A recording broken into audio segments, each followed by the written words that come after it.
Bismillahirrahmanirrahim. Assalamu alaikum dear students. I hope you are fine.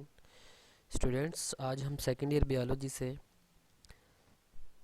Chapter number 17 को discuss कर रहे हैं, जिसमें हमारा जो टॉपिक है वो बिहेवियर है। Students, chemical coordination, nervous coordination को हम डिटेल में डिस्कस कर चुके हैं, तो वो वाला सेगमेंट हमारा कंप्लीट हो गया है। आज वाला जो सेगमेंट है वो बिहेवियर है। स्टूडेंट, बिहेवियर क्या होता है इसकी हम डेफिनेशन देखेंगे, इसकी हम टाइप्स को डिस्कस करेंगे, और जो इसकी टाइप्स हैं इनेट बिहेवियर, लर्निंग बिहेवियर। इनेट बिहेवियर को हम डिटेल में देखेंगे कि इनेट बिहेवियर क्या होता है। तो स्टूडेंट्स, सबसे पहले बिहेवियर को डिस्कस करते हैं कि व्हाट इज़ बिहेवियर।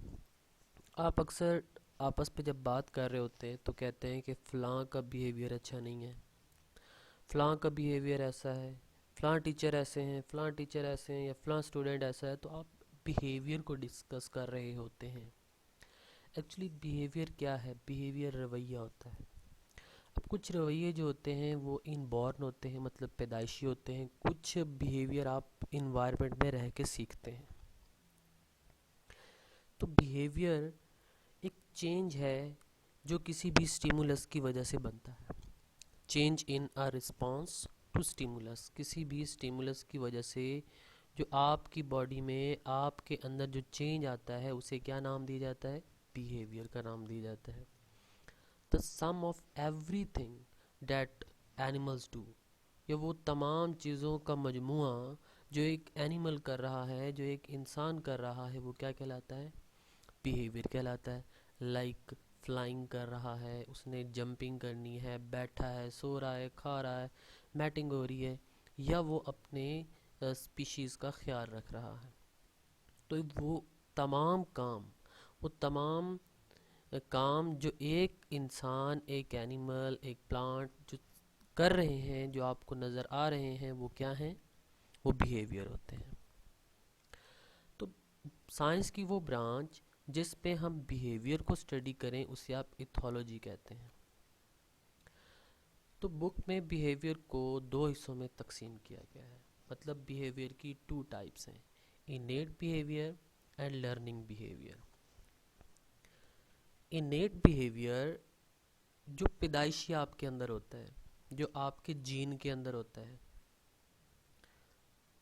जबकि लर्निंग बिहेवियर उस बिहेवियर को कहते हैं जो आप एक्सपीरियंस से हासिल करते हैं, जो आप इन्वायरमेंट से हासिल करते हैं, जो आप लोगों से हासिल करते हैं। ओके, सो इनेट बिहेवियर की तरफ चलते हैं। इनेट बिहेवियर क्या है? Collection of responses that are predetermined by inheritance, जो कि पहले से ही आपके जीन में शामिल कर दिए हैं। कैसे जी?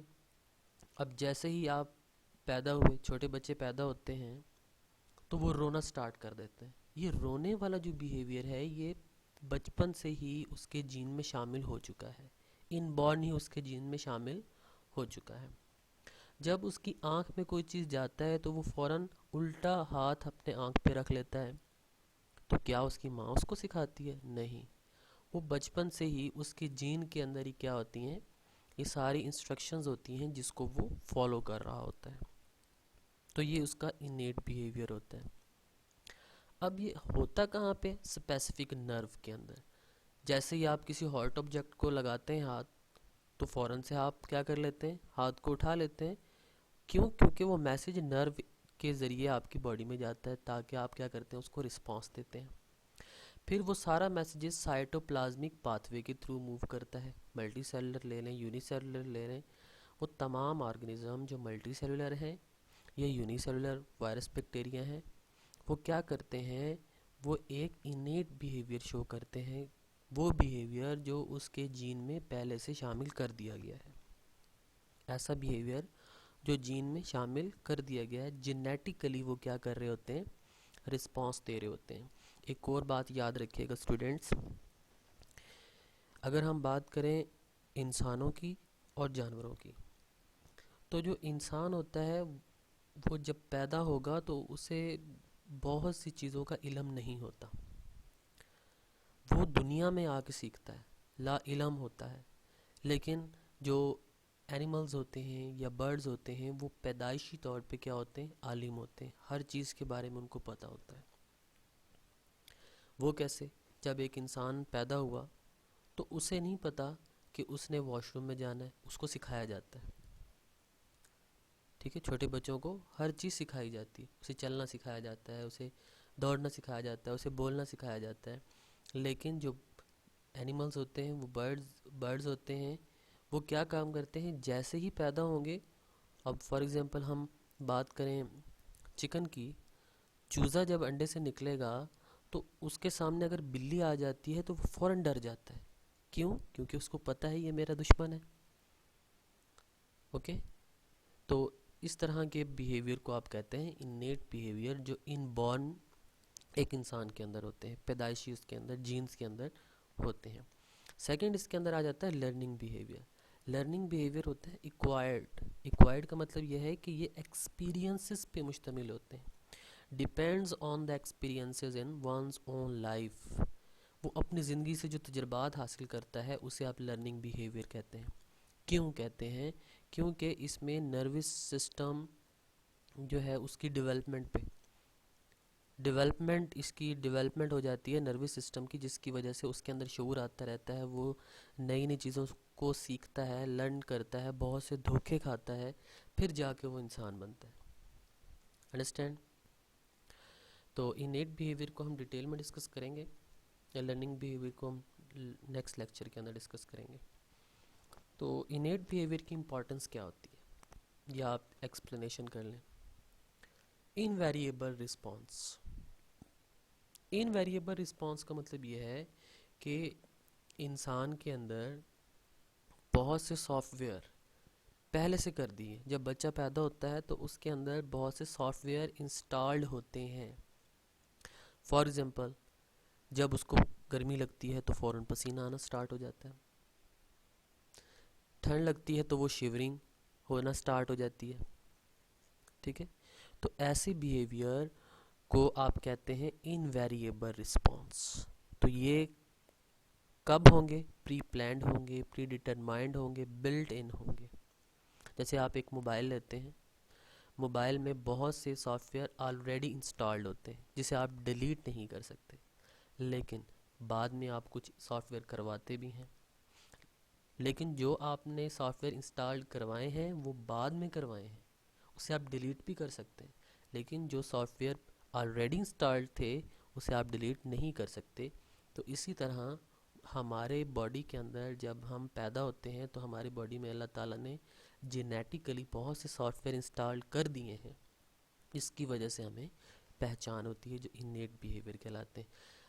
प्लांट की अगर हम बात करें तो प्लांट भी बिहेवियर शो करता है, लेकिन ये हमेशा से इनेट ही रहते हैं। प्लांट बोल नहीं सकते, प्लांट चल नहीं सकते, प्लांट इन्वायरमेंट को देख के रिस्पॉन्स नहीं कर सकते, इसलिए वो इनेट होंगे। वो इनेट इस लिहाज से कि बस हाँ खड़े होंगे, रात का वक्त होगा तो मुरझा जाएंगे, दिन में होंगे तो फ्रेश हो जाएंगे, या फिर जहाँ सनलाइट पड़ रही होगी तो उसकी तरफ झुक जाएंगे। ठीक है, तो एक ही जगह पे खड़े होके इनेट बिहेवियर शो कर रहे होते हैं, वो भी इसके अंदर प्री प्लान्ड होता है, प्री डिटरमाइंड होता है। सर्वाइवल ऑफ ऑर्गेनिजम्स, ये इम्पॉर्टेंट पॉइंट है कि इसके अंदर एवोल्यूशन होगी है। इंसानों के अंदर क्या होगी है? एवोल्यूशन होगी है। एवोल्यूशन किस लिहाज से हुई है? सेक्सुअल रिप्रोडक्शन की वजह से। सेक्सुअल रिप्रोडक्शन हुई है, एक नया ऑर्गेनिज्म बनाया, उससे फिर एक और नया ऑर्गेनिज्म बना, उसमें और मॉडिफिकेशन आई हैं, उनसे और ऑर्गेनिज्म बना, उसमें और तरह की मॉडिफिकेशन आई हैं। इस तरह मॉडिफिकेशंस का प्रोसेस चलता रहता है, और ये एक प्री प्राइमरी एडॉप्टिक सिग्निफिकेंस होता है, जो कि एक स्पीशीज़ के लिए, कि स्पीशीज़ की सर्वाइवल के लिए बहुत ज़रूरी है।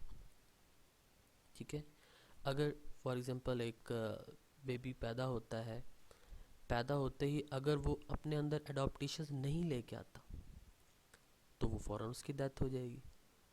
जाहिर है उसके अंदर फीलिंग्स तो हैं, वो गर्मी को, वो सर्दी को बर्दाश्त कर रहा है। अगर उसको आप किसी हार्ड चीज़ पे रख देंगे तो वो उसको बर्दाश्त करेगा, सॉफ्ट पे रखेंगे उसको महसूस करेगा। तो उसके पास हर चीज़ की क्या होती है? कैपेबिलिटी होती है, सलाहियत होती है, वो अडॉप्ट कर लेता है।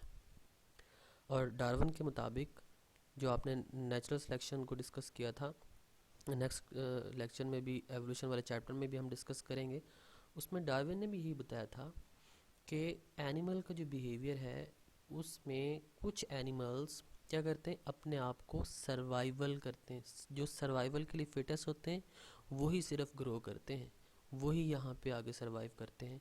अदरवाइज जो सर्वाइवल के फिटेस्ट नहीं होंगे वो ग्रो नहीं करते, वो आगे मूव नहीं करते, वो बूस्ट अप नहीं होते। नेक्स्ट इसके अंदर जो फीचर आता है वो न्यूरल इकोनॉमी है। ये एक इम्पॉर्टेंट फीचर है जो कि इसके इंसान के अंदर, मल्टी सेलर ऑर्गेनिजम्स के अंदर इंस्टॉल्ड कर दिया गया है। ये इसका हायर सेंटर के साथ बिल्कुल भी कनेक्शन नहीं होता। It does not depend on the higher centre of the nervous system, या इसको हायर नर्वस सिस्टम की डिमांड ही नहीं होती, इसको ब्रेन की डिमांड ही नहीं होती। ठीक है, ये ख़ास किस्म की खसूसियत होती है। ये नर्व पाथवे होता है जो आपके न्यूरल ट्रैक की मदद से चलता है। तो ये भी एक इनर्ट है, ये भी आपके ब्रेन में पहले से इंस्टॉल्ड है। ठीक है स्टूडेंट्स, ओके। अब हम डिस्कस करते हैं कि इनेट बिहेवियर को हम फर्दर कितनी टाइप्स के अंदर डिवाइड कर सकते हैं।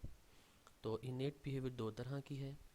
सबसे पहले ओरिएंटेशन है, सेकंड इसकी रिफ्लेक्सेस और इंस्टिंक्ट्स है। तो ओरिएंटेशन को हम देखते हैं कि ओरिएंटेशन क्या है, व्हाट इज़ ओरिएंटेशन। सबसे पहले हम इसकी डेफिनेशन देख लें। Change of position in response to external stimuli. आप बैठे हुए हैं आराम से, कोई बाहर से आवाज़ आती है, आप बुलाते हैं, फ़ौरन आप उसकी तरफ देखते हैं, तो आप एक ओरिएंटेशन क्रिएट करें, आप मुड़ जाते हैं उसकी तरफ, आप उसकी तरफ झुक जाते हैं। बाहर से कोई भी स्टिमुलस आती है तो आप उसकी तरफ रजू होते हैं, तो वो क्या है, ओरिएंटेशन है। ये भी क्या है, इनर्ट है। अंदर से ही सिग्नल आते हैं जिसकी वजह से आप झुकने पे मजबूर हो जाते हैं। तो ये फर्दर टू टाइप्स में हम इसको डिवाइड करते हैं। काइनेसिस है और सेकंड जो आती हैं वो टैक्सेस आ जाते हैं। काइनेसिस जो होती हैं ये नॉन डायरेक्शनल है। नॉन डायरेक्शनल का मतलब ये है कि इसकी जो मूवमेंट होती है वो रैंडम होती है, और ये मूवमेंट इसको इन्वायरमेंट में सरवाइव करने की एबिलिटी इसके अंदर क्रिएट करती है। वो कैसे, कि इसमें एक एग्जांपल्स को डिस्कस किया गया है कि पिल बग्स एक एनिमल है, अगर वो मॉइस्ट एरिया में रह रहा है तो वो सरवाइव करेगा। अगर वहाँ पे ड्राई प्लेस हो जाए, वो जगह खुश्क हो जाए, तो वो फ़ौरन से क्या करेगा, वहाँ से मूव करेगा और मॉइस्ट जगह को ढूंढने की कोशिश करेगा। जैसे ही उसको मॉइस्ट जगह मिल जाएगी देन वो सरवाइव कर सकता है। अगर मॉइस्ट प्लेस उसको नहीं मिलती तो वो सरवाइव नहीं कर पाएगा। दूसरी जो टाइप आ जाती है वो टैक्सेस आ जाती हैं। टैक्सेस के अंदर ये है कि ये डायरेक्शनल मूवमेंट होती है। अगर ये टूवर्ड्स स्टिमुलस हो रही है तो इसको आप नाम देते हैं पॉजिटिव टैक्सेस।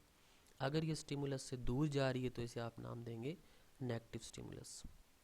इसमें आप एग्जांपल्स कर सकते हैं प्लांट्स की, जियोट्रॉपिज्म आ जाती हैं, बहुत सी हमने मूवमेंट को डिस्कस किया था प्लांट्स की मूवमेंट को, तो आप उसमें वो ऐड कर सकते हैं। तो सेकंड जो इनेट बिहेवियर की जो टाइप है उसको आप नाम देते हैं रिफ्लेक्सेस और इंस्टिंक्ट। ये मोस्ट इम्पॉर्टेंट भी है और इंटरेस्टिंग भी है। इसके अंदर क्या होता है कि एक्सट्रीमली कम्प्लेक्स बिहेवियर है ये। इसमें बहुत ज़्यादा कम्प्लेक्स किस्म के बिहेवियर आ जाते हैं जो अल्लाह ताला ने पहले से इंस्टॉल किए हुए हैं। लाइक इसके अंदर सबसे पहला जो है वो बायोलॉजिकल रिदम्स है। अब बायोलॉजिकल रिदम्स क्या होते हैं कि एक प्लांट है, एक प्लांट स्पीशीज़ है, ये एनिमल स्पीशीज़ हैं या कोई और स्पीशीज़ है, उसके अंदर अल्लाह ताला ने एक बायोलॉजिकल क्लॉक लगा दी है। किस टाइम पे सोना है, किस टाइम पे जागना है, ऑटोमेटिकली अंदर से मैसेजेस आ जाते हैं, बायोलॉजिकल रिदम। ठीक है, और सेकंड जो आ जाते हैं वो टेरिटोरियल बिहेवियर आ जाते हैं कि कुछ परिंदे जो होते हैं वो माइग्रेशन करके एक जगह से दूसरी जगह चले जाते हैं, वहाँ का इन्वायरमेंट उसके लिए अनफेवर होता है तो वहाँ से मूव करके फेवरेबल इन्वायरमेंट में आ जाते हैं, तो ये भी उसके अंदर पहले ही इंस्टॉल्ड होता है। थर्ड है कॉर्डशिप। कॉर्डशिप क्या होती है कि एक एनिमल का दूसरे एनिमल को अपनी तरफ अट्रैक्ट करना फॉर सेक्सुअल पर्पस। ठीक है, मेल का फीमेल को अट्रैक्ट करना, फीमेल का मेल को अपने तरफ अट्रैक्ट करना, ये कोर्टशिप कहलाता है। तो ये भी प्री प्लान्ड होता है, प्री डिटरमाइंड होता है। फोर्थ है मैटिंग। मैटिंग एक सेक्सुअल रिप्रोडक्शन के लिए मेल और फीमेल एक दूसरे के करीब आते हैं for the purpose of breeding.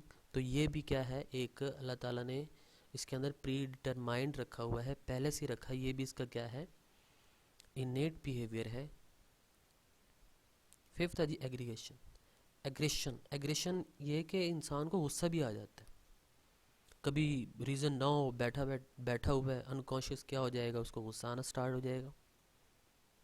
कभी कभी अच्छी बातों पे भी गुस्सा आ जाता है, कभी बुरी बातों पे गुस्सा। ये अंदर से एक नेचुरल फिनोमेना आता है जिसकी वजह से इसे इनेट बिहेवियर में हमने रखा है। सिक्स है जी अल्ट्रेजन। अल्ट्रेजन एक इम्पॉर्टेंट फिनोमेना है। इसमें क्या होगा कि एक एनिमल या एक बर्ड अपने बच्चों को बचाने के लिए ख़ुद को ख़तरे में डाल देती है।